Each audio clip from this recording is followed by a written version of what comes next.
Hi, everyone. Welcome to the Authenticity Journey. I'm Clara, Chief Empowerment and Partnerships Officer. And today we're hosting our last episode of the year of 2025 with an amazing guest, Domenick. He's Chief Operating Officer at Via Vitae Partners, The Way of Life. And we're very excited to have him here today. The first conversation we had, he brought a lot of family values into perspective. So I'm really excited as we are heading towards the end of the year. I think that's the best guest we could have. And co-hosting with me, we have Marlon. Hello and welcome. So Domenick, welcome to the Authenticity Journey. No, thanks for having me. I really appreciate it. Can you share more about yourself, what you're doing right now, as this is all about you? So can you share a little bit more? You could start a little bit with a little bit of your journey on, what brought you to 2025 and, maybe in a place where you never foresaw yourself getting to where you are today. Well, I definitely never foresaw myself being in this place. As you guys know, I was in finance for 23 years. About 3 years ago, I started my own consulting business, and I was really focusing on consulting with nonprofits because I had been part of nonprofit boards. I had been advising them as a board member, usually as a development person for all those over that time period. And I kind of got approached by a lot of for-profits. So I started consulting with an AI healthcare company and then a modular home unit company that was also something I was really interested in because of affordable housing and helping with the homelessness issues.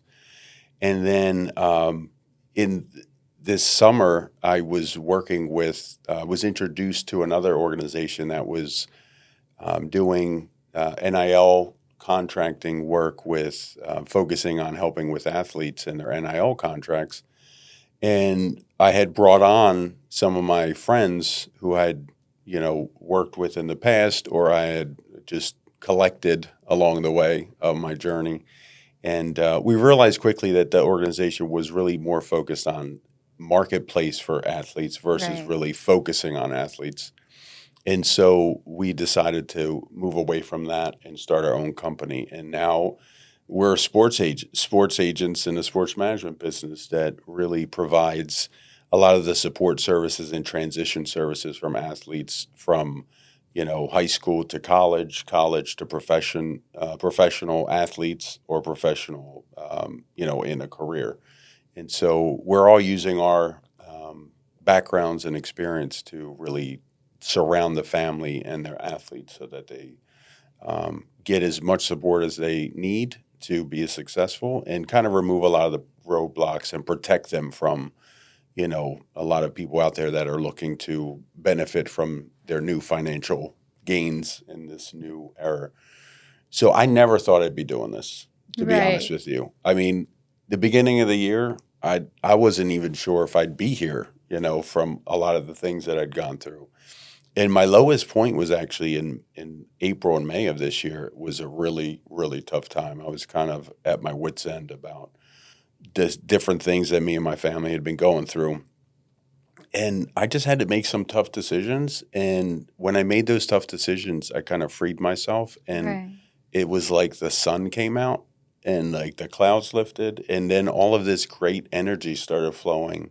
And I started looking at opportunities in a completely different way. And it was really a big changing point for me. A lot of people find strength in certainty, right? When everything feels stable. How, from your story, from what you previously shared before and what you're sharing now, you've gone through moments where you felt uncertainty and you just, lost that stability or that sense of belonging from a lot of changes, right? That was happening at the same time throughout your life. How can, and from, it sounds like right now you're rebuilding and you have all that power and strength within you. How does it feel to find strength in times of uncertainty? Because the idea most people have is that strength is there when there's certainty. Right. But I do believe that it's the opposite. I think that in times of uncertainty, you actually find strength. Yeah. That's when you can call yourself, a strong person, a person that has resilience, that's able to continue and move forward regardless of the circumstances. So how was that for you? How did it impact your life? How do you see strength right now? Well, I mean, my whole life has been kind of a series of moments of uncertainties or periods of uncertainties. I mean, my parents, my parents are both from Italy. All five of us, the kids, were born in Bayonne, New Jersey. And then when I was 1 year old, after my brother was born, we moved back to Italy for a period of time. And so my original, childhood was from Italy. But my family, there was, issues that occurred with a lot of the travel and my dad, moving from job to job. And it created a lot of instability. And I think as a kid, you kind of know what's going on a little bit, just how it feels, but you really don't know what's going on. And then we moved back to America. My parents had been split up. And I don't really talk about this a lot, so this is one of my first times talking about it more publicly. But my parents had separated. My mom and my two sisters were in Italy. And my dad, one of my older sisters, and my brother were in America. And so there was this separation. And we lived apart for a while. And then we all came back together. And my parents reconciled. But it was a lot of, fighting and stuff like that we experienced. So we had to grow up very young and kind of understand that we had to, take care of ourselves in a lot of ways because my parents owned a pizza shop. Right. So they were gone most of the day. So there's a lot of instability at a young age. And then there was times of stability where things seemed to be going fine. And then more instability later on. And so I guess in my life, I've just kind of been accustomed to not knowing what was going to happen. I mean, I have a general trajectory of where I want my life to go and what I hope to get out of it and what I foresee based on the things that I'm kind of the seeds I'm planting. But the reality is I never know what's going to happen. And the more comfortable I get, the more uncomfortable I get. If that makes sense. I know exactly what you mean. Yeah. So when things are going great, I mean, I could have stayed at a job paying me really well and learning a lot and all that stuff. But once I get to know the job, it becomes boring to me. And so when I get comfortable and then I'm like, well, I need to learn something else. So then I switch and learn new things. I think because when you grow up not really knowing what you want to be in life, I kind of say I used my career as a way to learn what jobs were available and what was out there in the world. And so I moved around a lot. I took opportunities as they came. So you would say that being uncomfortable, since you were a kid, you experienced a lot of discomfort and uncertainty. So you would say that all those emotions, feelings of uncertainty and have shaped you into the man you are today, into the mentor you are today. As I was reading more and researching more about you, it sounds like you're very passionate about giving and mentoring and, supporting others into building a life creating a life that's worth it, creating a life that they're passionate about.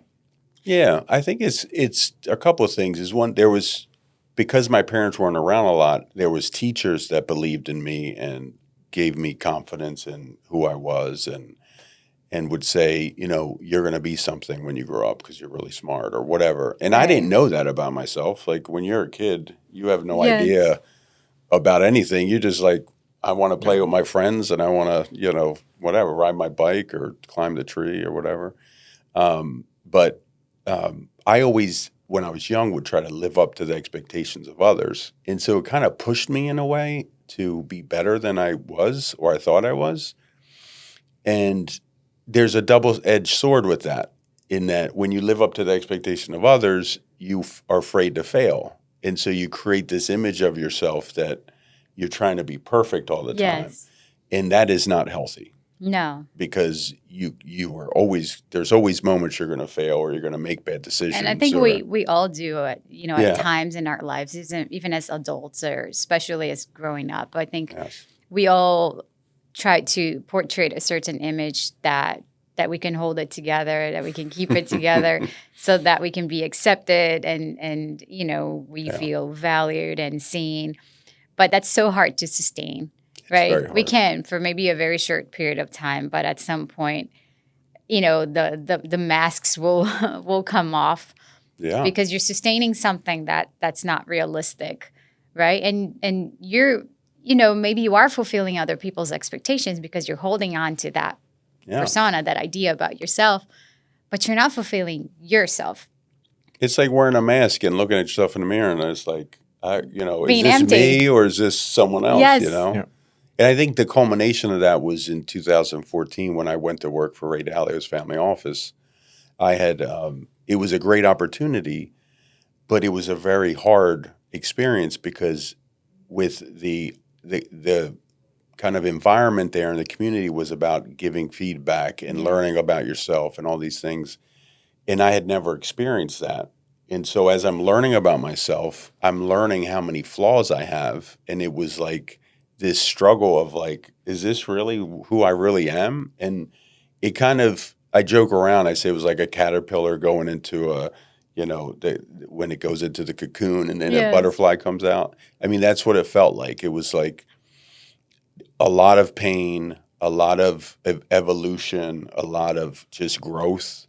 And when I came out of that experience, it was a different person. And I started being more interested in learning about myself. And I started reading Brene Brown books and, listening to Amy Cuddy and TED Talks and things like that, just to kind of become more aware of those things.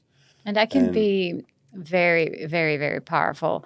I think it's that part of ourselves where, like you said, when we start getting to know yourself, when you start realizing who you are, the bad layers of yourself and the good layers and everything in between. I think it's very painful.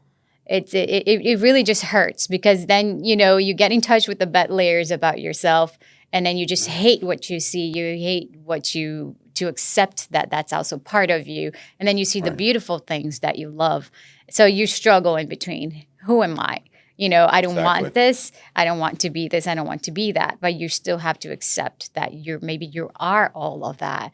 And then, there's that. We're complex. Yes. It's not we're not simple beings. We have a lot of things that are going on. We carry a lot of baggage, Yes. From our childhood and our experiences. And, as we grow, either you deal with the baggage or it weighs you down. And that's when you have mental health issues and you start, getting insecurities that come out and, you don't feel good about yourself and maybe you gain weight and you're unhealthy and it's kind of a spiral. Everything and so changes.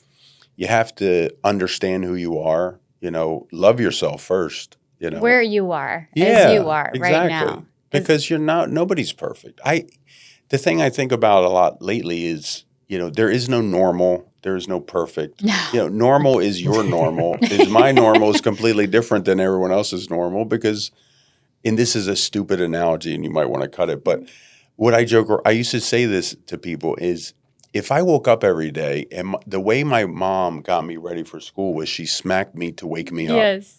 I would think that everyone got smacked to be woken up. And then when I go to school and I say, man, my mom really kind of put a little heft behind that. And my face is a little numb. And they're like, and one of the other students is like, what are you talking about? Right. And I'd say, oh, your mom doesn't smack you to wake you up. wake you up. They're like, no, that's abuse, And then you're like, wait, it's like an awakening of other people's experiences, understanding the trauma that you've gone through, right? From your own experience. Exactly. So as you get to know people and experience other people's perspectives and, that's why I don't get mad at people when people have different opinions or political beliefs or anything, because I just say, they've had different experiences. What's the experience? So I ask questions. I say, well, what made you come to that, view? Like, how did you come to that?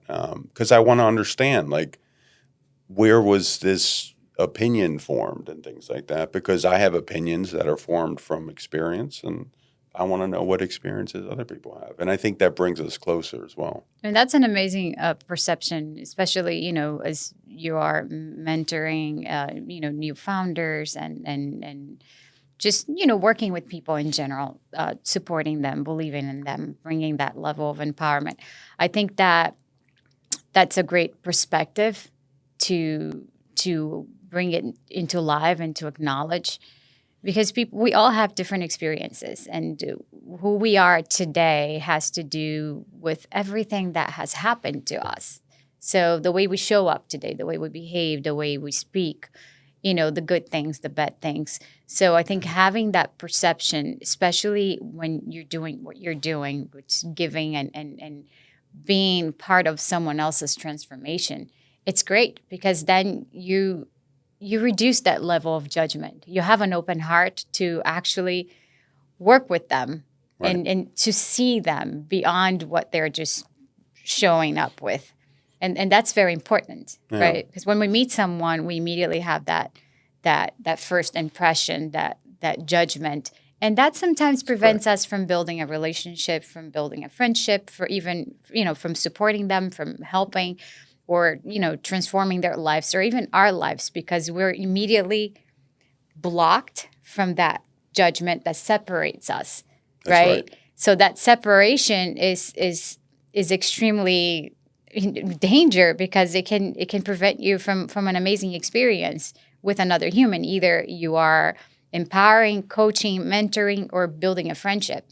Yeah. So once you have that perception that you're talking about, I think it's fundamental to bring that change. So thank you for mentioning this, because that's something I think about a lot.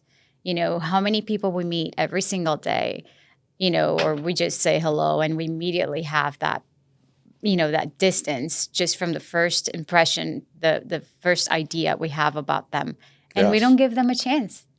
We It's don't give true. them a chance. When I go to, and I've done this for a long time. When I go to network events, I usually go and talk to people that are not talking to anybody, because I'm like, Well, that's a great. those people are probably the people that have the most interesting stories, Yep. Yeah. but they might be introverted and they're not outgoing and want Right. to talk in a crowd and things like that. So, I've always tried to make other people feel comfortable. But my goal in life is to make people be the best versions of themselves. And so, that's also means like I'm trying to be the best version of myself, which means I have to try every day to get better and do something different and learn new things and be out there and put myself into situations like coming onto a podcast and talking about, the authenticity of this journey. But it really is in just society in general, we put up a lot of barriers because we're scared. We're scared of rejection. We are. We want to be liked, all these things.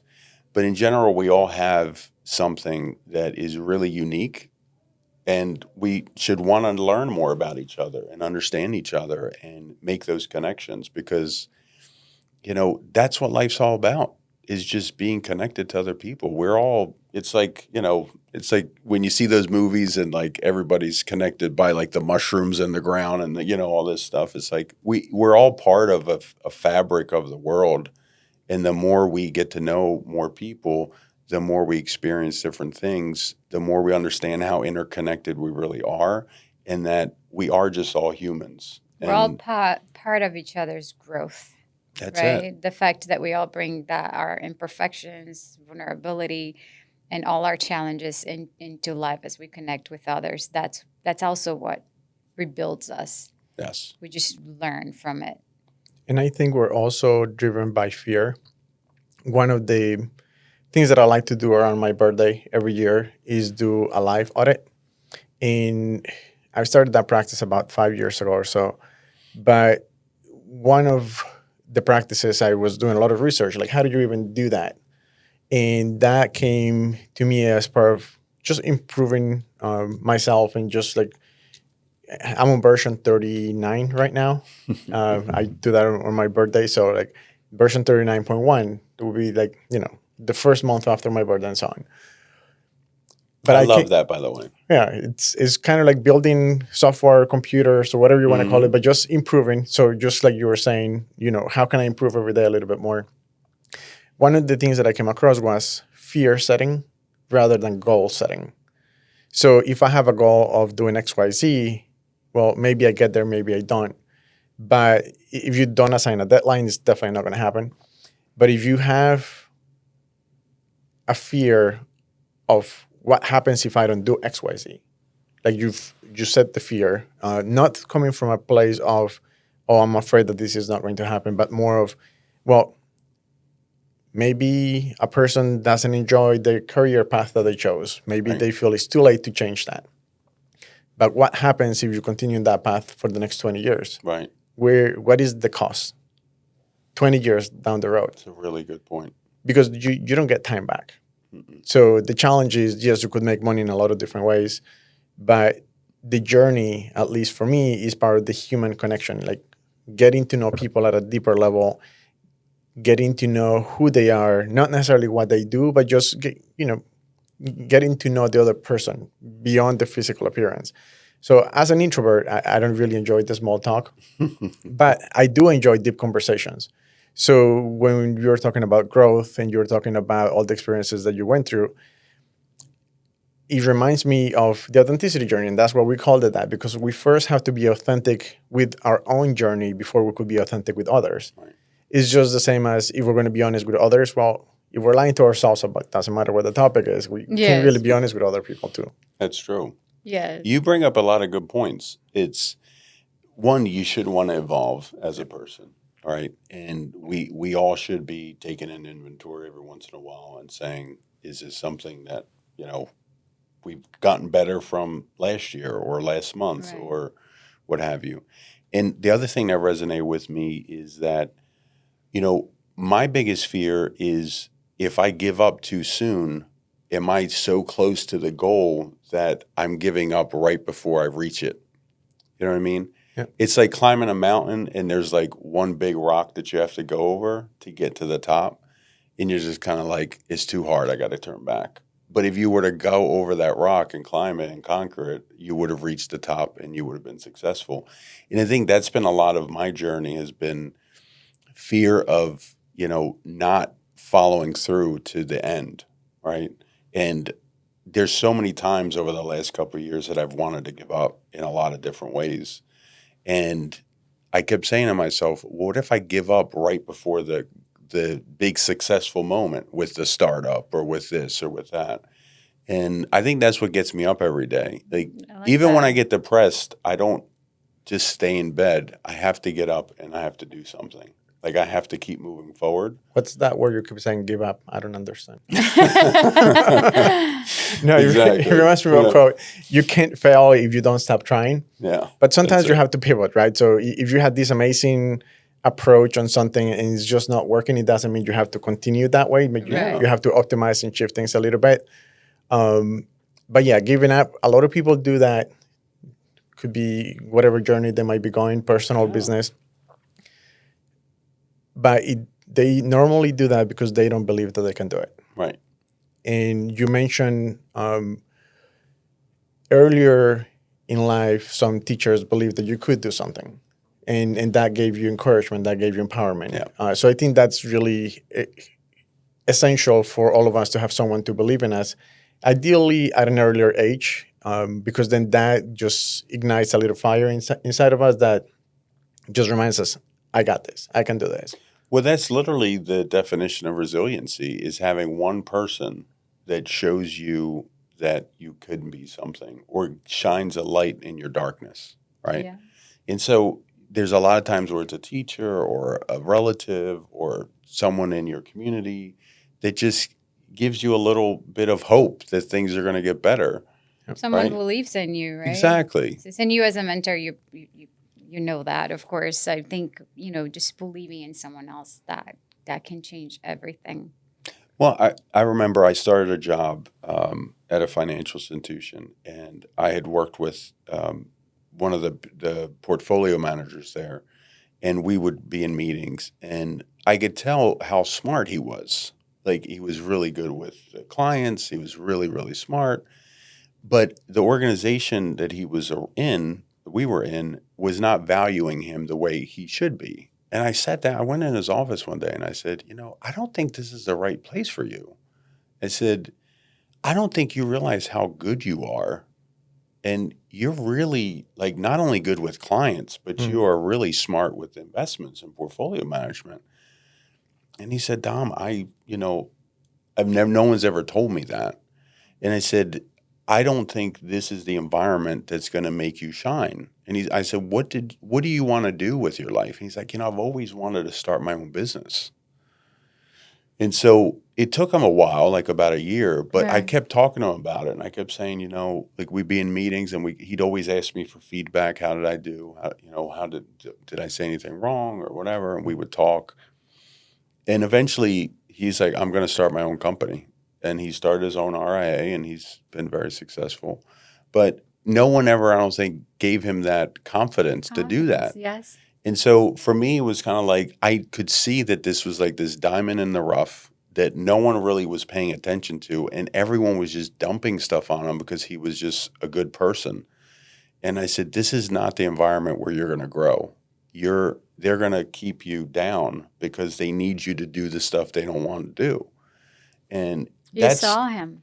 Yeah. So that's the kind of stuff that I like to do, is really just give people the confidence to try new things or make the pivot in your life, or, say, you know what, I'm going to try my own thing, or I do deserve that promotion. I'm going to fight for myself when I go into the meeting, because I've had experiences in my life where managers were taking credit for things and I wasn't getting the credit, or people were, not giving me the financial, benefits of things, or you were actually part of it. Yeah. So I'm kind of overdo it sometimes, where I don't like to take credit for stuff. I try to give more credit to the people around me, just because everyone's always taking my credit. So I'm like, I just don't want anyone to ever feel like I would do that to them. And so I posted this on LinkedIn the other day. A friend of mine that I started this business with, he messaged me. He's like, if you believe in someone, you're always going to fight for them. Yep. But you're also going to be completely honest with them about what's going on. And it's like having you in their life is like the best insurance policy that they're ever going to get. It's building that you're always going to be there. Trust. Yeah. And that really, I said, I'm going to put that on my tombstone. It's like, because he and I have been through a lot over the last 15 years. I met him when he was very young. And, I was trying to help him through a lot of things that he was struggling with. And now we're business partners, like how life turns into kind of a unique, turns into or goes into different ways. But it's great. I think, you have to surround yourself with people that make you think, that push you a little bit, that are there when you need them, like we talked about before, but also are add to your life and make you fuller. That level of support, right? We all need a hand at times, even if we are the ones who empower, the one who motivates. But there are times that we need to be empowered as well. Mm-hmm. We need a hand as well. We need that level of help. I think that's what makes us humans. It's just about supporting each other. When it comes to the saying of giving up, my thought about it is really simple. I think if you're going to give up on yourself, if you're going to give up on your dreams, your mind is give up on life. And I know it sounds weird. I'm not telling people, hey, end your life, right? It may sound weird and heavy, but it is heavy. Because think about, if you're giving up on your dreams, if you're giving up on yourself, then you're already naturally giving up on life, because you're sitting there, you have, your blood is pulsing through your veins, your heart's beating, but you're literally dead, because there's nothing vibrating within yourself. There's nothing motivating you. There's nothing, keeping you so alive that you're getting up from bed every single day and fighting your battles and whatever it is that comes with it. So if you are making the choice of giving up, then give up on life fully. And it's the same. You may not necessarily end your life, but what you're doing, you're sitting there and you're not living either, because you're just choosing to give up. So you're technically dead. You know, a lot of people, they are dead. You know, their heart's still beating, they're there, but they're just, you know, within themselves, there's no life, there's no fire that's actually motivating them, that's setting them, you know, setting them up to success or to growth or transformation, whatever it is, right? We have this idea that the path is we need to succeed. And there's this, you know, we want to reach a certain point where we can call success. But maybe we'll never reach that point. You know, maybe success looks different for you. Success than is someone different. else, Success, you know? I think success means moving forward, feeling life. You know, feeling everything that's in there, the all the aspects within us, the pain, the misery, the challenges, the fear. That's success. It's being able to feel all that, but still moving forward and living. You know, I always, even if you're crawling, but you're choosing to live. You Right. know, we're not here to, you know, to sit back and watch life happen. We're here to experience life. Yeah. And experience life is a deep statement. It's, you know, are you really experiencing life or are you just sitting back? I think there's a lot that's really deep, first of all. I think there's a lot to, first of all, I think from a success standpoint, everybody's success is different. You know, some people is getting out of bed in the morning and doing something, you know, because they are so, you know, beaten down that, you know, they want to stay in bed and not do anything, right? Some people is success is, you know, getting the job that they like. Some people's success is their kids going to college or, you know, starting their own business or whatever the success is to them. But you don't reach success unless you try. That's right. And take chances and bet on yourself. And there's going to be failure associated with that and setbacks. And that shouldn't be something that you focus on and say, well, now I'm a failure. No, that failed, but you didn't fail. You're not a failure. It's just that process failed. And maybe you got to try a different way. And so I think it's just kind of, you know, everyone is dealing with something, whatever it is. Even no matter, and I tell people this, you can have all the money in the world and you have kids and they could grow up with anxiety and depression and all these mental health issues or not be productive or whatever. And you feel like you're a failure because you're like, wow, my kids are not productive. They're not, whatever it is. Or you could be poor, but your kids become professors or, you know, professional, whatever. And you're like, wow. So, you know, a lot of people think like if you have a lot of money, you're successful. If you don't have any money, but I know a lot of people that don't have any money that are extremely successful. They have a great family. They have a great relationship with their kids. They're part of the community. They go to church or attend, you know, community gatherings. You know, so success is a very unique thing that we can only define for ourselves because if I'm judging someone else's success, then I'm just being a hater basically on someone else.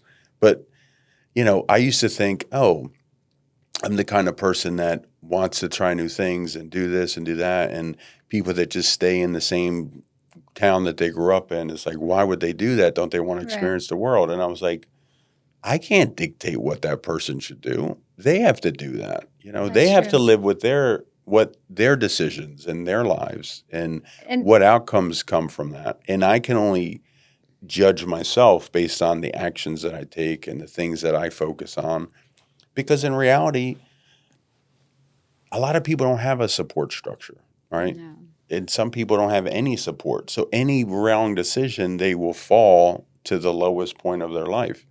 And other people have support structures where they could do anything they want. And no matter what, if they fail, they're still going to be fine. And I think it's also good to remember that idea of comparison. I think we live in a world that we're all comparing ourselves to other people. Definitely. With fiction and social media. With fiction, social media. The best and parts of our lives. Right. And I do that too. You know, the past 3 years, for example, on my personal side, I started not necessarily comparing, but maybe comparing, not really sure, but I went from, being teaching at a gym and teaching CrossFit and teaching 10 yoga classes a day and teaching bar intensity dancing. That's something that I love, that fulfills me, to, over the years dealing with fibromyalgia while doing that. And then one day waking up and barely being able to go up the stairs or get up from bed on my own, and in the past 2-3 years, and just different challenges with my physical body. And of course, now I'm back into, doing Pilates and doing exercise, which is just that I really love exercise and fitness. It has been my world for so many years. So You're finding like my myself, finding myself in that spot was hard. So, as I was dealing with that, I had times where I would go on social media and I would even join a class and see an instructor. And that used to be my world. And I used to do all of that. And, I felt defeated, or I felt like a failure so many days, or I questioned myself. Why didn't I succeed? Why am I not doing this? But there's that level of comparison, right? Everyone has their story. Everyone has their life experiences. So you can't really compare, right? If right now I'm not able, I still teach and I still work out, but if I'm not able to teach 10 classes a day, if I'm not able to teach CrossFit like I used to, it's okay. It's my story. And, those are things that happen to you that you have to embrace, and you learn different things. You learn from it. But we compare, and then we have that idea of success. So why is that person doing that? And why am I not doing that? And trust me, I've had those moments of literally comparing. And it's hard or even embarrassing to say, why is that person doing? That person, look amazing, and it's fit, and it's dancing and teaching every day. And I used to do that, and I'm not doing that anymore. So it's a horrible place to be. It's a horrible feeling. But then you have to remind yourself of your own struggles, your path, everything you went through, where you are today. And, the other things you've been able to build besides that, or even, coming from your pain, or what you lost, because it's kind of a loss of identity. Or what you've overcome. Correct. You lose that was your everything, and then suddenly you're just no longer able to do that in the way you used to. So it's a hard place to be. So when you talk about success and the perception of success, it's a great reminder to know that everyone has their own experiences. So when you mention, there are people that maybe they're just choosing to remain in the same town forever, and we may think, why are they not fighting for life? Or why are they not, choosing to travel the world, or things like that? Well, we don't know. It could be that they are really not fighting for life. They have all those dreams and they're just sitting back.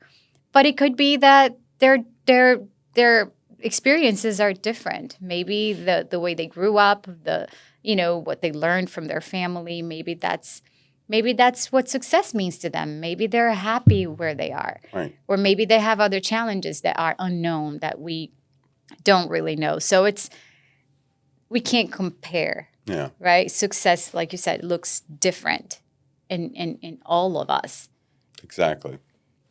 No, it's I've learned that a lot over the years, because when I grew up relatively poor. I mean, my parents had a pizza shop, but we mostly ate the food from the pizza shop. It wasn't like we remember my mom told me a story. My dad said when they went shopping, when he's like, get them some steak or something. So like they eat something other than just pasta and pizza. And that was a big deal for them. But when I got a job at JP Morgan and I started going through my career, and I took the leap to take kind of a lateral move and get into the JP Morgan operations side, and then that led me into the trust department. I was dealing with ultra high net worth clients, and I thought $1 million at the time, this was 2005, was a lot of money. And they were like, we don't even talk to people without $25 million. So, my perception had to adjust to this new environment where now I'm dealing with people with hundreds of millions and sometimes billions of dollars, where I came from nothing. And so if I were to compare myself to them, I would have had so much insecurity, because my house at the time was $130,000, and I had one car or whatever. And but my wife was at home with the kids. We struggled and we made Your it. story. Yeah, But, if I were to compare myself to my clients or my clients' kids, I'd be like, well, I'm a failure. Like they're tons of money. They have vacation homes and things like that. But it's hard when you're going through that. You're like, well, why can't I have those things? But yes. I think it either motivates you or it demotivates you. You know what I mean? For me, it was kind of like, okay, I just learned a lot from that experience. And I said, okay, well, what's the unique characteristics of the people that I'm interacting with? Or, what are the traits? How did they get to where they are? Some inherited it, some made it themselves. What is the difference between those things? What is the family like? What is their relationship with their kids? So you get to see kind of an inside view on this whole new world and you're experiencing it firsthand. And so it's interesting. It's a new data point for you to understand like, okay, you could be very wealthy and your kid could still have anxiety and depression and other things. Yes. It's not a unique thing to poor people or low income people. It's to anyone, right? I think Yeah. it regardless of their economical status. I think Exactly. it's depression, anxiety, and those challenges. It hits everyone, and we're living. They're just humans. And That's that when I look at the world, I just think to myself, I don't put myself above anybody. I don't put myself below anybody. I will interact with the person sweeping the sidewalk or the person that's in the C-suite at a corporation. no, the same way. And I treat them all the same with respect. I appreciate what they do. I thank people all the time. And that's one of the things when I was working as a board member on nonprofits, I would always praise the employees because I would say to them, I'm like, I'd go to their holiday parties or whatever, and I would say, without you guys, we wouldn't have an organization. Like you're the front line. Right. You're the ones that are doing all the work. We're just a board. We just make decisions strategically, but you're the one that have to implement them. They're the most important part. And I had went to one of the nonprofits luncheons a couple weeks ago, and I hadn't been part of the organization in a while. But a couple of the employees came up to me and they're like, "Where have you been? We used to love when you used to come and talk to us." And so I wanted them to know that they're the most important part of the organization, Absolutely. not the executive team, not the board. They're the ones dealing with the people that are in crisis. They're the ones handling the issues on the front lines. And I think those are what we should value is the people that are doing the work that needs to be done to help other people. I know, and it's Not these people in these executive It's actually suites. frustrating because you see nowadays in the world. Nothing against social media. I love social media, and I'm on it all the time. But it's that right now we're giving so much value to the wrong things. And Right. maybe saying the wrong things. Maybe I'm wrong, but I feel that there's so many people actually, fighting for life, fighting for to build a better world. There's so many people actually making a lot of changes or working hard to bring those changes into the world, and there's no acknowledgement. You will acknowledge more an influencer that's just sharing materialistic things or how good they look and everything they have or how amazing their food is and what they're eating, what they're wearing. But we're not giving value to what really matters. Yeah. How about everyone else? How about, maybe a doctor that's working hard to save someone's life or a nurse that's working a double shift and it's barely getting some sleep and, they have kids and building a family or, someone who's working hard to, build something or construction, anything. Yeah. There's no acknowledgement on anything else besides the superficial aspect of life. Well, it's an interesting point because I used to think about this. When movie stars go to these award ceremonies. They get like these swag bags, and there's like $1 million of things in the swag bag, right? Mm. And I'm like, these people don't need anything, but we're giving them $1 million of tchotchkes and this and that. They already have everything. Where they don't need it. But yet we won't give like someone that's homeless like anything, right?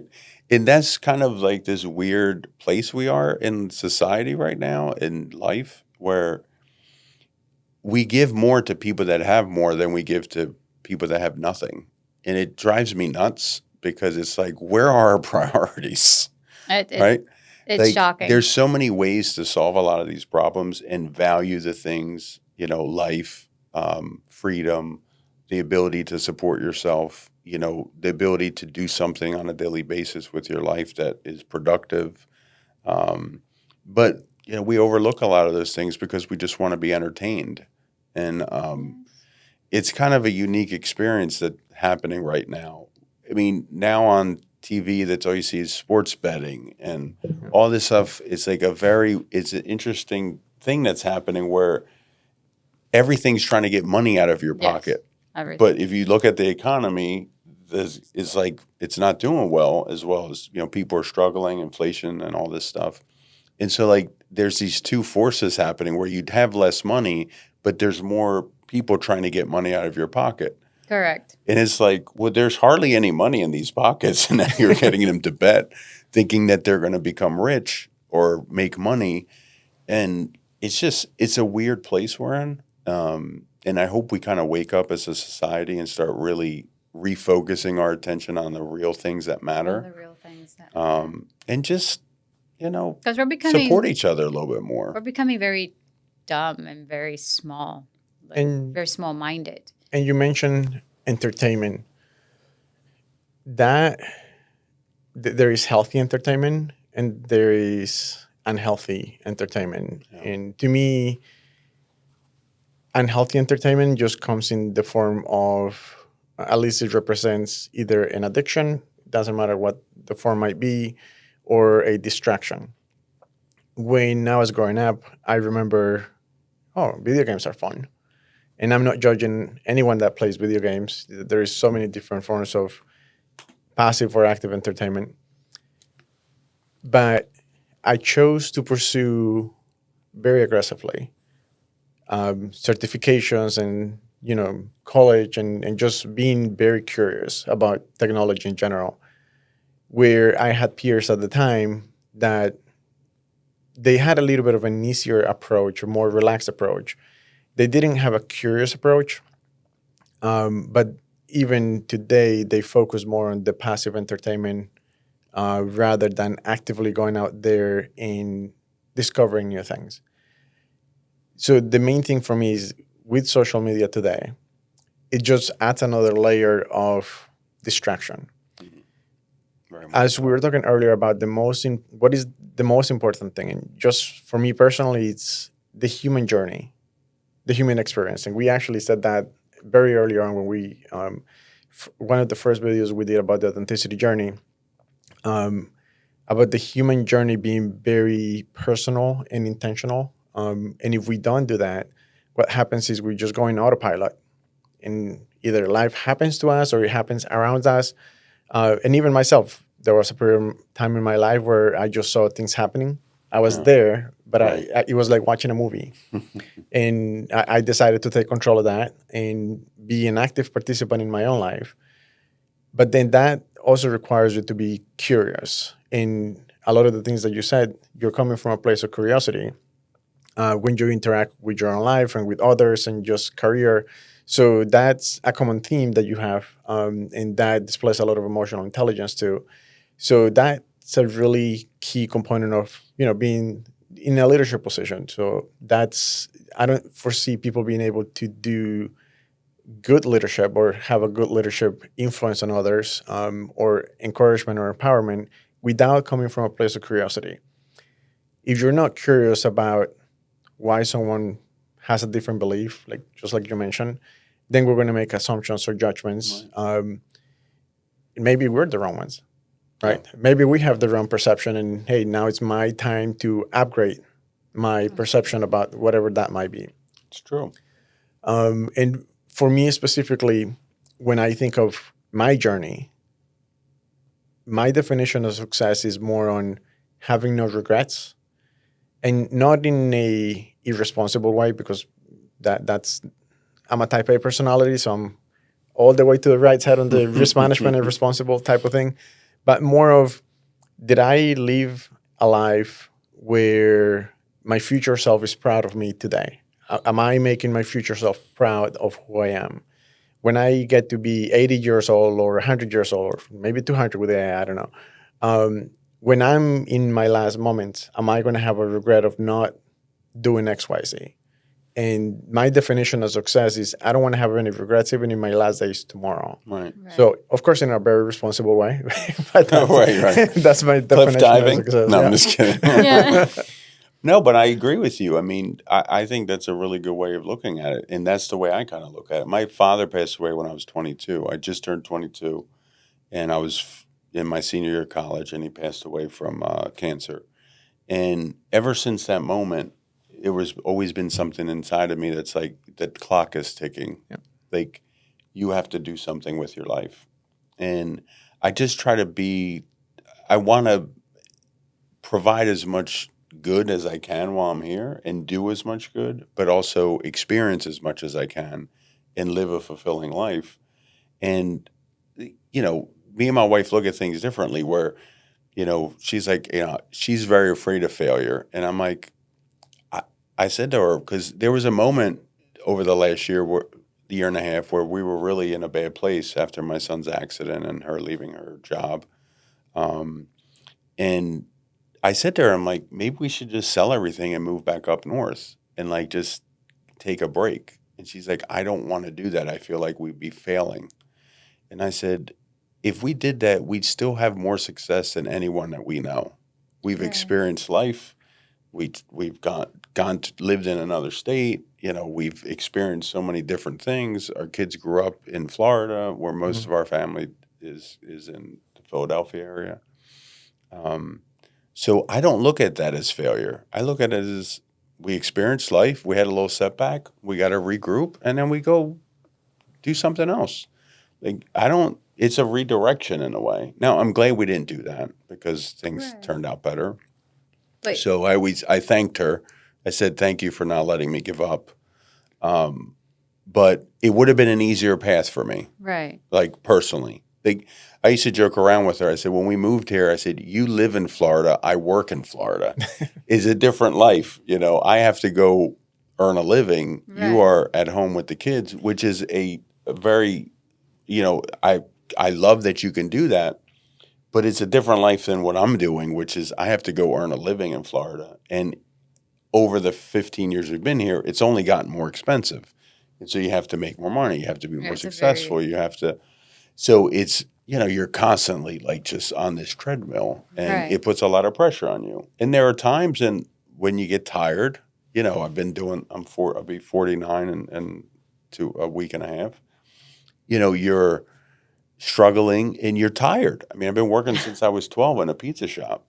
I should be retired by now. That's many years since I've worked. And the older we get, we feel the challenges, right? Because we're still, life has gotten very expensive and life is hard, right? So everyone is fighting, and we can't really compare ourselves with the 20s, with people who are in their 20s. Sometimes we end up comparing, but then I realize, wait a minute, I'm almost in my 40s, and that's it. Everything changes, right? The body changes, the energy level changes, and it's just all the changes that are a natural part of Wait till you life. need readers for the small print. Right, but we're still fighting. We're still out and working and fighting for life, just like everyone else. And then so it's not an easy place to be, but unfortunately it's the way the world functions right now. It's a materialistic world. So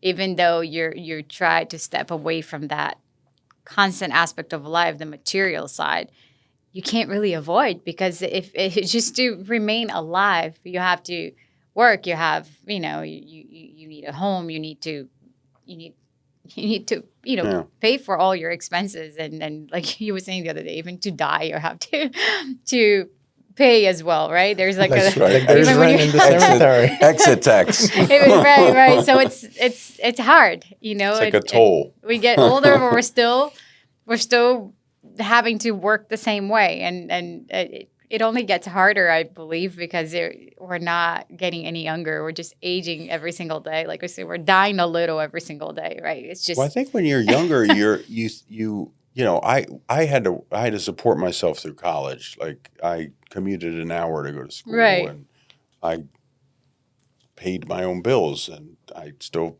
have student loans from that experience and all that stuff. But all of those hardships made me who I am. And so like all the experiences you have, whether they're good or bad, make you who you are and make you tougher or more resilient or appreciative of what you have, give you a different perspective on life. I mean, I met my wife when I was 18. Like we were working at Friendly's together. I was the cook and she was a waitress. Oh. And we fell in love and we got engaged when I was in college and got married right after I graduated. And That's beautiful. we've been together for, 30 years now. Wow, congratulations. Yeah, Congratulations. thank you. That's beautiful. But that was the biggest decision I ever made in my life because the person you share your life with is either going to help or hurt, right? Like, Yes. you know what I mean? So the fact that we've been able to last this long and all the experiences that we had and all the moves that I made her do that she didn't probably want to do and, moving the kids and stuff like that and the career changes and starting my own business and the ups and downs of cash flow and all that kind of stuff. But she would, when she was down, I would pick her up. When I was down, she would pick me up. It was kind of a yin and yang. And we have a completely different way of looking at the world and the way, we experience things. But it really helps because it gives us a different perspective. And we can talk about things and honestly about like, I'll say, did I overdo it on this? Or, she'll ask me stuff. And, it's a really important thing to have someone to go on this journey with that you love. Yes. And I always joke around during COVID, that's when people realize, am I going to want to be with this person the rest of my life or not? And I was like, wow, I'm lucky. Like, I do want to be, like, we do like to spend time with each other. We like to watch shows and have some drinks on the couch and all that stuff or sit in the back patio, whatever. But I'm sure their divorce rate during COVID was very high. We were like, there's no way when we retire I want to spend the rest of my life with this person. Right. That's a big decision. The person you're spending your life with is everything, right? Because life is not easy and you go through so much. So you have to make sure you have a partner that supports you, that you support them, and that you really love each other beyond anything else, not just in the good moments or, you continue to love, you continue to nourish that relationship over the years, with all the changes, the aging aspect of things. And it's holding hands and walking together regardless of what life brings. And it seems like you did that successfully and you're still doing, and knock that's on wood. beautiful. So far, so good. Yeah. But it's true. I mean, it's one of the biggest decisions you're going to make in your life is who you spend time with, And I see people that are not happy in their marriage and how miserable they can be. And So I'm going to have to say that life's too short to be unhappy. yes. So with that said, both of us, we were married before. Right. And we, at some point, separate timetables, separate timelines, we came to that conclusion that we were in situations that didn't align with our vision of life. And it just didn't align with how we wanted to be treated as humans. Just the human experience just wasn't in alignment with our ideal situation. But a funny thing that I don't know that we mentioned in a podcast before is that from my divorce, the realtor that sold my house, and that divorce took like 2 years, is the one that introduced me to Clara. Yeah. I used to be in real estate as well. Yeah. So it was a client appreciation event for the office. So we were, the realtor that introduced me to him, we were both part of the same real estate office at the time. So that was very, very unique. I was technically still married, but living in the same house, but not married. It's just a lot of people know my story. I'm not repeating here, but it's a a story of a very challenging 9-10 years marriage in an abusive relationship with someone in law enforcement, and so I was in the stages of removing myself from the house and just all those changes in my life and working and everything. So it was that's how we met, and it was that moment when we both realized that our lives, he was already divorced, and we both realized that we wanted more out of life, to live a deeper, more meaningful life, right? We had different challenges in our previous relationships, but I think, you did that successfully, and I think it's beautiful. The way you spoke right now about your wife and the appreciation you have for the relationship and everything you both are building together and continue to build and went through together. It's absolutely beautiful. Yeah. It's beautiful. It's it goes to show that you have a lot of family values, that you appreciate, family, and you appreciate building something, and you appreciate another human, and that's so important. And so it's nice to have someone that's sharing the opposite, right? We both didn't have that, but again, it was still time to rebuild and rebuild something new and find. Yeah, you guys made the decision to live a better life and choose a different path, and it led you to each other. Yes, to living life at in a deeper way, and so I would say there's always time to rebuild. There's always time to start again. If what can't happen is to remain in a place where you're unfulfilled and you're slowly dying, you can take that as a lesson. Everyone leaves in their own timing, right? Sometimes you see people in challenging relationships and you wonder why they haven't left. Well, everyone has their timing, and there are so many other things that can psychologically, emotionally, financially, there's a lot of factors. All those things. Yeah, there's all those things. But again, I just find it really beautiful when I see a man who really appreciates their family and their spouse, because it's not about wanting that perfection. There's no perfection in a relationship, right? No. And we talk about that all the time. There's no perfection. We're all difficult. We all have challenges. I have a lot of challenges, physically, emotionally. He has his own challenges, but it's about standing together and walking that path, with love, unconditional love. Unconditional love. I think people step into a marriage and they expect everything to be perfect, but it won't be. You have to love unconditionally. There's no perfect. I go back to that. No. No. People would always ask me, "What's the secret?" And I said, "You can't fight over everything. There's certain things that you have to compromise on." Yes. And there's some things that are important to her and some things that are important to me. Like when we were, planning our wedding, I'm like, this is for you. I don't really care. Right. I'm just going and I'm there for the ceremony and I'm marrying you. But the spotlight should be on you, and this is about you. And I don't really want to make any decisions. She's like, well, I want you to help me pick certain things. I'm like, fine, whatever you want me to do. But I see people that are fighting over stuff, and I'm like, why is the guy so involved in this? What is, and just that's a silly example, but there's other examples where it's just you got to learn where the hill is that you want to die on and where it's not. And I just choose to. I always joke around. Choose your battles. Yes, right? Choose your battles. I have a very long, what's it called? I don't blow up easily. I have a long kind of what's it called? The dynamite thing that fuse. I have a long fuse. Right. she has a short fuse. So we balance each other out. Like she will go to 0 to 100 and I go kind of 0 to 5 and then to 10. It's a balance. And then it gets very slow. I hardly ever get to above 50 probably.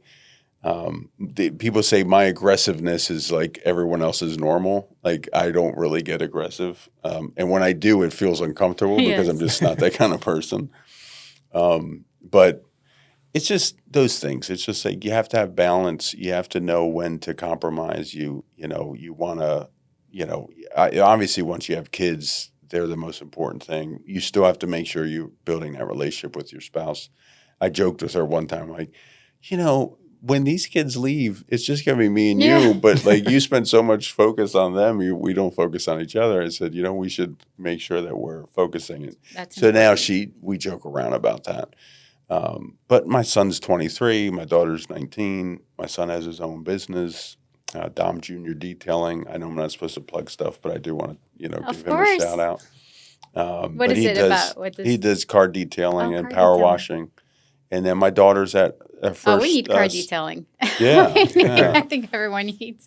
So, and and my daughter goes to Rutgers University. She's in her first semester. So, Nice. But even having kids is a challenge. The things you have to go through, their journeys that you're experiencing, and when they fall and you feel the pain of that and all those things, and and then they get older and they get well adjusted, and you're just like, oh man, thank God they turned out okay, because you really never know. And it's just like now I look at them as adults and I'm just like, man, as hard as it was and the sacrifices that we had to make, this was all worth it. Like they're thriving, they're going through their own journeys, they're experiencing, and I hear the way they talk. And my daughter is a lot like me in the way she looks at things. My son's a lot like my wife. And I just see like their different personalities coming out and what they focus on and how excited they are about certain things. And, my daughter will text me about stuff that's going on in class and like politics or, different things. And or sports. Now she's really getting involved in interested in sports. And we just have like a different relationship. It's like now they become a little bit more like your friends as they get older because they have their own lives and they're doing different things. And that's pretty cool because you're still young and your kids are in their 20s now, so you're still able to have that friendship. I think that's the good thing when people have children early in an earlier age because they get to enjoy that phase. They still have the energy to walk together with them and be part of it.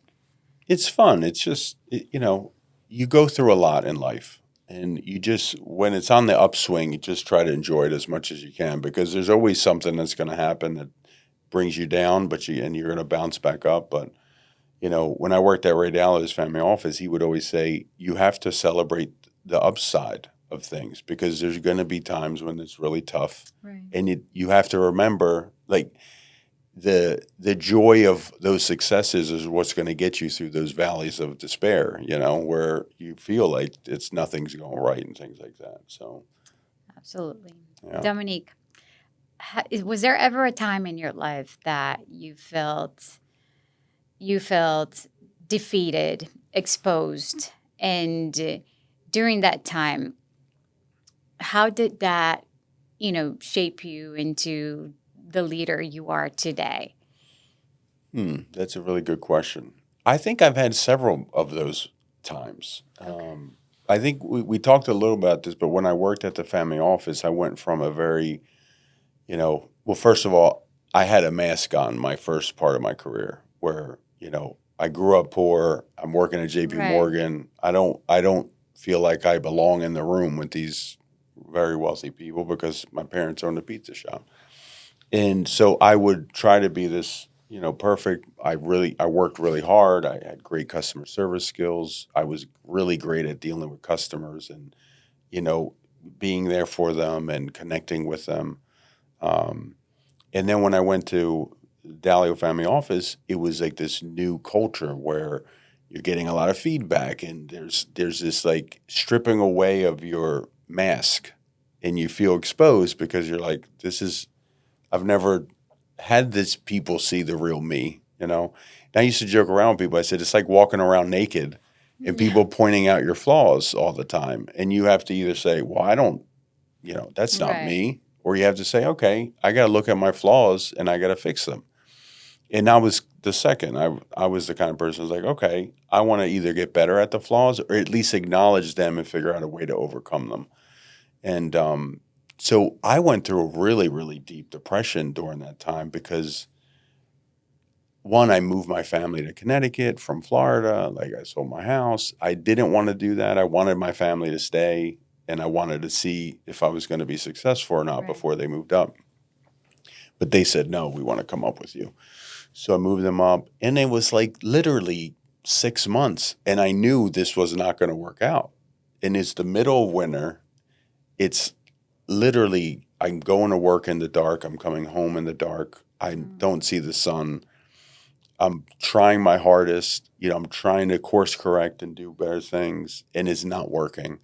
And I would come home and really have no energy or nothing for my family. And I remember one night it was like the middle of winter. It was like snowing out. And I used to come home and just literally sit in front of the fireplace and drink beer. And my wife kind of like took the kids upstairs to go to bed. And she came back down. She's like, I just want you to know the kids are starting to get worried about you. And it was like a light bulb went off because I'm like, I didn't even know anybody even noticed. But I would just stare at the fire. Like, it was like I just was so depressed and I felt like I was failing or a failure. And the next day I woke up and I just said, I think I'm going to let them know that I'm going to move back to Florida.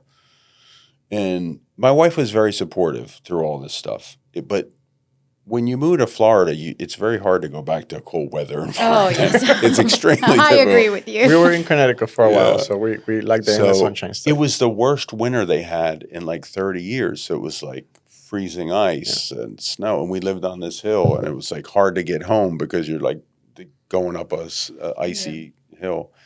And so I went and I talked to my manager, who was a friend of mine, and because they were my clients at JP Morgan, so I kind of knew a lot of the people. And my one of the managers, the co-CEO, was a close friend of mine who I worked at JP Morgan with. And I just went in and I said, look, I don't think this is going to work out. And I said, it's just not the right environment for me. I'm doing stuff that I'm not trained to do. I don't know anything about what you're asking me to do. Like, this is a new experience for me, and I'm not obviously living up to the expectations you guys have. And so we had a team meeting with the management, and they were like, look, your family, let your kids finish school like till June, and then you can move back. We'll move you back. They're like, we want to make sure that you're taken care of. We got plenty of work to do. You just stay here and do the work. And it was like this huge weight lifted off my shoulders. And then I started becoming really successful in the role. Right. But I had already made the decision to move back. And so it was one of those things where, one, my mask was removed. And two, the reinforcement of the things that I had done previously to build relationships with these people was reinforced, that they were like, we still love you. Right. No matter who you are or if you failed or not, we still care about you and we want to see you be successful. And so it was one of those moments that was a reinforcement that I could be my normal self, my natural self, and not put on these masks and not worry about what people think and still be successful in failure, right? So you felt lighter. It felt lighter. It was just like, Took a people weight are off your accepting me. They're seeing me for the true Dom, and they still love me. And I wasn't sure if that was going to happen, right? Like, you're worried that people see the real you, that you're not going to be loved anymore, And now these people are reinforcing that they still love me. They still want to see me be successful. So it was a really special moment for me. It was still hard. I mean, there was a lot of things that I had to do, but I always say it was one of the best and worst experiences of my life. Worse because I went through one of the deepest depressions I had gone through until recently, which we talked about before this. Last year when my son was in a car accident and my wife left her job because of harassment. But it also reinforced that I was worthy of love and that I was who I was and that my hard work was appreciated and that I could still be successful. And so those type of things, it changed who I was after that. And I think that resonates a lot with authenticity, right? It's you just made a beautiful statement. I was able to be Dom as I am and still be loved and appreciated and seen by everyone else and accepted. Right. Not having to keep moving with that mask, that heavy layer that you were carrying. And at some point you sat down and you started drowning into misery and depression because you just could not handle anymore. And so I think that's a great, statement and a great view of the entire experience you've had, how amazing you felt once you were able to step into a life of authenticity, a life of freedom. Because I think it's freedom when you're, okay, this is me and, unfiltered. And if you love me, you love me. If you like me, if you don't, it's just, you can be yourself and no longer have to walk with all that heavy weight that, you can't really handle. You handle for a little bit, but at some point you crash and it feels like death when you crash because you probably even realize that you lost yourself. Okay, who am I? It's like it's like, I think they call it like an ego death. An ego death. Yeah. Yes. Like you don't know who you are anymore. No, you don't know. Because you've been pretending to be someone else for so long, you don't really realize who you really are. You lose yourself. You're right. And that's horrible. That's a horrible place to be. And I think we've all been there at some point. Or we may still find ourselves in that place here and there in different circumstances. But it's a heavy place to be. Like, who am I? What am I doing? I lost my identity. And, my sense of belonging and that is like the worst possible scenario you will experience in life. And I think remaining there is never an option. And you did so good. I mean, with your story, it's a story filled with challenges. And the circumstances were not in your favor, as you said. You had a lot of challenges, financial challenges. You grew up in a family where they were not financially established, and you made your way through. And that's what I call success. Again, you kept going. You moved through it. You fought, against all the odds of actually making and creating a life of your own. And you're here today. You're alive. You're standing. You're, an amazing leader. You're, very supportive of other people. You're making an impact in people's life, making an impact in your family's life and your children and everyone you meet. So that's a beautiful story. And I appreciate that. I truly appreciate you sharing and how open you are as you talk about it, because it's hard, right? It's hard to share that layer of ourselves that no one knows. But imagine how much wisdom you're actually bringing to the outside. And to me as well, I think I learned from your story. I think we learn when we listen to someone else's experience. It may even help us question our own experience right now, where we are in life. So that's very impactful. Well, thank you so much for sharing that. For sharing that. Yeah, thank you. When I was an earlier teenager, like 18, 19, I went through a period of depression. And at that point, I knew what kind of giving up meant. But then that transformed me into like, well, what am I doing, right? So as you're growing up, a lot of hormones change, and I just didn't see the light at the end of the tunnel. There are a lot of different circumstances. So I didn't know about Audible books. I didn't know about therapists at the time. I didn't know about a lot of things that I could use to empower myself. But one of the things that I found out was that from very difficult times, from back in the day, there is a lot of strength that comes from overcoming that. And was it earlier this year that we came across the Real Foundation with Sean Lesser? Yes. they're facilitating more authentic and real conversations with across men, but women in general. They just everyone, humans, I guess. Yeah, they all just all of us. expanded to women with the allies. Yeah.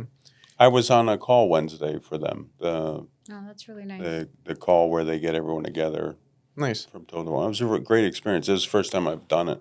I think it's great because it's a community where everyone is, highly successful in their businesses, but they're all feeling comfortable by opening up their imperfections and their challenges. I think Because it's a good thing. I think at the end of the day, regardless of your socio-economical stratosphere, whether you're a billionaire or anywhere in between, we've all gone through a tough time in our lives. That there is no single platter without problems. It just doesn't exist. That's it. So these platform that Sean Lesser created, which is more of just a way of being humans and having authentic conversations, and he's facilitating a movement in what we actually have a podcast with him coming up.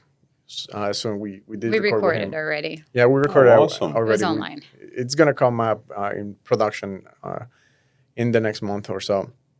But one of the things that I like is that it's not just a literal movement. It's actually an actual physical movement because he's encouraging people to go for walks. So Yeah. we actually enjoy going for walks around the West Palm Beach downtown. So what better thing to do than to just meet other people and just have authentic conversations. Walk. It doesn't have to be about anything specific, but just building that human connection. So to me, just building that human connection with others and just seeing who they are, just sharing their goals, their dreams, their challenges, because a problem is just a challenge to be solved. That's it. And just And the figuring walk out, is tomorrow. Yeah. Yeah. And just figuring out how can we all bring a flashlight and just make things brighter. It's funny when I was every time there's been where I'm really in a bad place at space or my wife has been, whenever we take walks, usually in nature or something like that. I mean, I live in Jupiter Farms, so everything's kind of natural. But first of all, I take a walk every day with my dogs because it's just, to me, they need it, but I need it just as much.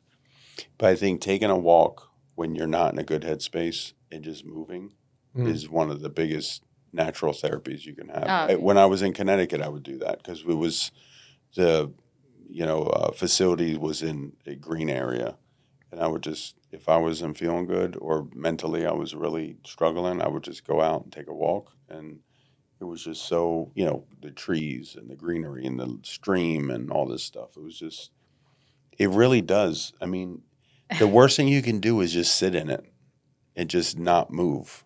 Yep. It's symbolic, but it also moves, of course, all your hormones. Or I'm not a doctor, but I know it moves things in your body.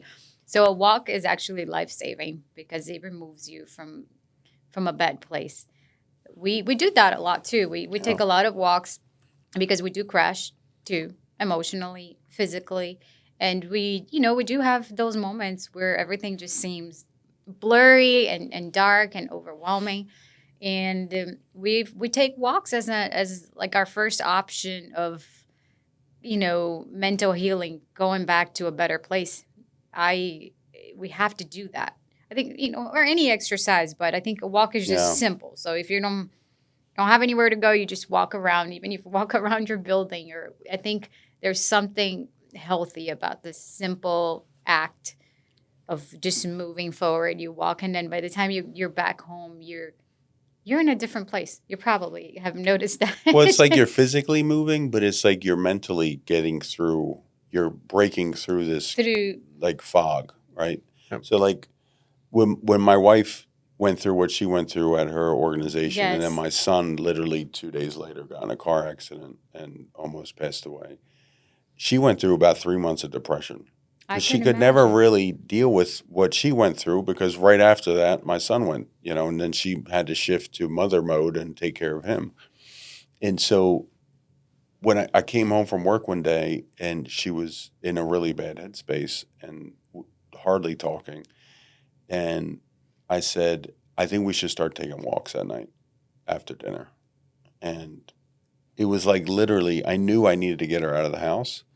But two, as soon as we started taking walks, it's like her mood changed mentally. Everything. It was kind of like slowly every day just got better and better for her. And I was like, God, thank God. I mean, I just hated seeing her in that space. And I knew I had to kind of do something. And I was like, let's just take a walk. And so, I mean, I think Sean with the Real Foundation is really on the right path with that. I think really just moving and taking a walk by yourself with someone, whatever it is really a great way to just get through. And I always feel like I have my best ideas when I'm doing something like walking Oh, or, doing, and I come back and I get energized because I'm like, oh man, I didn't even think about that. we even purchased Marlon did. He purchased something. It's a What is clip. that It's called? called Plot, so that way you could record Because the we've conversation had between like her and I as we walk. so many conversations that we're walking for 2 hours, and we just all those ideas, and we would go home, and a lot of those ideas would just get lost. So he actually bought that. So when we're walking, all these ideas come That's into smart. place. The It's supposed to authenticity. be a relaxing walk, Yeah, but we but take relaxation and inspiration, and then it just ends up being a creative working conversation. authenticity- Well, when your journey mind was- is calm, Yeah. it's like all these great things come into it, It does. and you start thinking about all these ideas. So start recording when you go for a walk with Yes. your wife, and you just keep all the documenting the conversation, because if there was something of value that you don't want to let go, you Yeah. just It's very smart. the authenticity journey was born from a walk as well. I think we first started not fully, right? There's a story behind it and everything, but the ideas and how it's been growing and how everything functions. Everything was pretty much done through long walks and long conversations, and actually taking notes of all of that. It's like the power of walking. Yeah. It is. It's true. And I think sharing an experience with someone too is just, whether it's your spouse or someone Yes. else, just doing something with someone else. It's like You can have meetings walking. It's lighter, and you actually get to know the other person a little bit better. It's less formal, because of course we all have meetings in a professional environment. But if you actually go for a walk, and it's not formal, but you actually get to have more productive business conversations, and you get to know the other person as a human, which blends in well, because you can do better, work better together that way. Well, we're probably coming towards the end, and what I want to ask you is, how would you define? It's just coming out of the blue, right? I don't have any planned questions, but how would you define your journey in maybe a few words? How would you define your journey, your story, and the man you are today, the leader you are today? Oh, I mean, it's ironic. My our first client at Via Vitae, Josh Warren Jr., his stepmom asked me a question when we were at NC State, and she said, "If you were to write a book, what would the title be about your life?" And I think I actually said it would be, overcoming obstacles and building resilience or something like that. I think my life has been a series of obstacles that I've overcome, whether they were personal or external, or I was heavy as a kid, and there's a lot of things that happened in my family and my life, and with my family, my wife and my kids. But I think it's always been about taking on new challenges, trying new things, not, putting myself in a box and just accepting what is. I like to challenge things. I've always asked questions or said things that I knew people needed to hear, that maybe, in settings like town halls and stuff like that people weren't brave enough to ask. Right. Sometimes I say things on LinkedIn that I'm sure touches people's nerves, but I think people need to think about. I actually love that aspect. I think you you have brought up some really good, powerful posts, and Thank I you. actually stopped to read, and I don't do for everyone actually. Sometimes I have to say I've like clicked a like and not actually read the entire thing, but your posts I've actually read every single one of them. It's just that your post comes with a lot of authenticity. They're real. You can tell, even if you do use ChatGPT or not, but maybe it's just to improve the post, but you can tell that you bring your heart into it.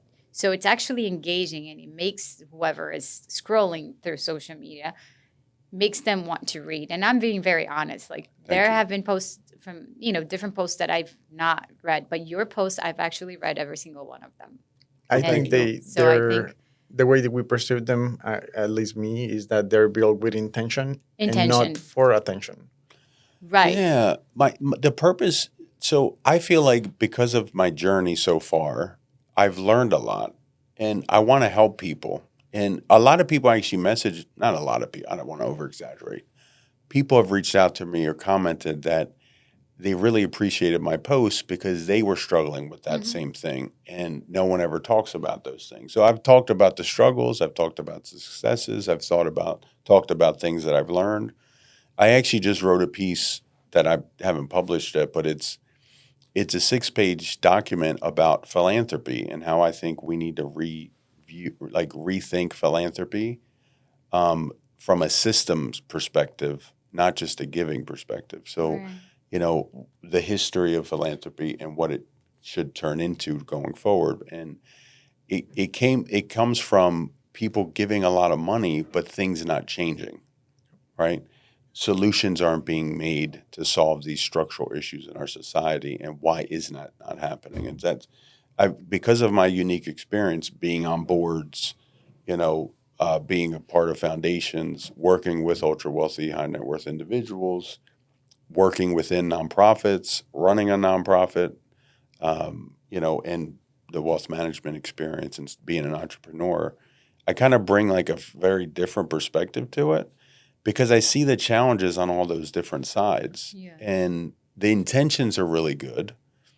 But I think if we just thought about it a little bit differently, it could really make a bigger impact. And so I'm trying to share things, and I'm not saying that I'm always right. I want people to say, I think you're missing something, or here's my perspective. Like I've experienced something different than the But that's way the you're experiencing. point. You're But I want open those. to it. Yeah. And so, I don't know. My wife will probably say like I'm too open book. I'd like to be an open book because I want people to know who I am. What you see on LinkedIn, what you see on And social media, who you see in person, I'm the same person. and I don't have different names on any social medias. I did that intentionally because I said, if I'm going to post something on any platform, I want people to know it's me. And I also want to be held accountable for what I post. I think that's your greatest attribute, because I think the fact that you are very open, that's what stands out to me. And I'm sure that's what's standing out to people, not only on LinkedIn, people who don't know you, but they read your posts because your posts are very real. So they speak to another person in a Right. human level. And I think it's not only, I think that's your greatest thing. You should continue to bring that, that up, that open side that you have, Yeah. that for others may seem, oh, that's too open, but it's not. From the first conversation we had this year was probably one of the most vulnerable years for me. It was one of, I've always been very open and I've always been very vulnerable, but I think this year I was even deeper about everything. So I More feel authentic. more authentic. Yeah. So I feel like I have no filters right now, right? You can you put yourself together and you dress up and this and that, but that's nothing, right? So I feel like if people are watching, or people that are, not only watching, but people that are in my surroundings, or friends, or people that I'm currently meeting now or getting to know, I think they just know who I am with everything that it brings, right? The Right. beautiful things, the ugly things. So the first conversation we had, it was me going through that phase of it was, I think the past 6 months. I think the past 6 months were months where was for the first time I opened up the computer or like a business meeting, and I spoke about different things that were not business related, that were human related, and they were hard. And you're speaking to someone that you haven't met in person, and you're being, raw and real, and they are on the other side of the screen. So in the beginning, as I started doing that, and part of it was talking about the authenticity journey. So as I started doing that, it felt very uncomfortable. I'm not going to Sure. lie. The first call, my heart was racing, and in the first few calls I had, because I felt, what am I doing? Am I being judged? Am I too open? Is that too much? Are people thinking I'm too much? Are they thinking I'm nuts? Or are they thinking I'm a little weird? So I had that feeling, and I went home and I would question. I would probably spend a half hour sitting on the couch, even in the office. Okay, how did I do? Did I say too much? Right. So questioning myself. But as I kept it going, it became easier and easier. And, once we had our call that I still remember to this day, you were one of the people we met online that you were so open. So as I was just no filter, you embraced that. Right. You had no filter. And I know you were at work and sitting at your office and everything, but you were super open, and it was great. It was comfortable. So carry that, that attribute that you have of being so open, move with that, because I think that's going to take you very far. Thank I you. think that makes people feel comfortable to be themselves. So you made me feel comfortable to be myself, and you still do. We're having a conversation now, but in the future, I know you are a person that I don't have to fear if for some reason I'm not having the best day of my life, or that I can be myself. If I have a meeting with you, it's okay. I can show up as not being my best, but it's okay, Right. because you made me feel comfortable. So that means you're making other people feel comfortable as well. I appreciate And that's that. what we need in the world. So that's actually very, very powerful. So you should continue to hold on to that and continue the posts. I think they're incredible. I'm being, from the bottom of my heart, I'm speaking from my heart. That's something very unique, and that's setting you apart, because what you're bringing out to the world right now is what we need. And it's authenticity, and it's the real one. Yeah. It's not just saying and all the beautiful things. We can say beautiful things, but are we actually being authentic? Right. And you're bringing up those beautiful statements, but you're also living a life of authenticity. Right. And I value that. I think it's amazing. Well, thank you. I appreciate that. And I feel the same way. I think you guys are doing an amazing job with this podcast and the movement that you guys are really starting. And I think we need to have more conversations like this and feel comfortable being our authentic self, and, just understanding each other better, and knowing that, we're not always going to be in the best moods or say the right things or,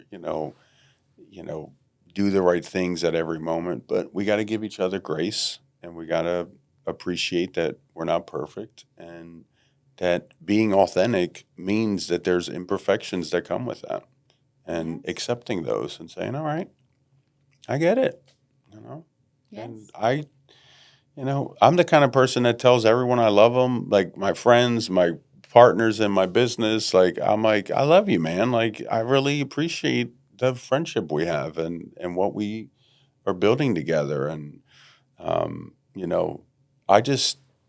I really do care about people. And, over time in my life, I've had to understand, like, that's not always something that's going to be reciprocated. Right. And that, you have to be sometimes a little bit more discerning with stuff. But I can only be myself. And if people like it, they like it. If they don't, they don't. It's not really for me to judge. The person I'm judging is myself. Am I being my true self or not? Yeah, I think being authentic with ourselves is always the goal. And we appreciate you sharing your wisdom with us and the next generation. Thank you for sharing with us today. Thank you Thank so you. much, Tom. Thank you so much for having me. I really appreciate And it. let's be more of ourselves. I think that's what you brought, not the only thing, but something that you brought to this podcast. Let's be more of ourselves. and that's everything. Thank you so much. I love it. Thank Thank you. you.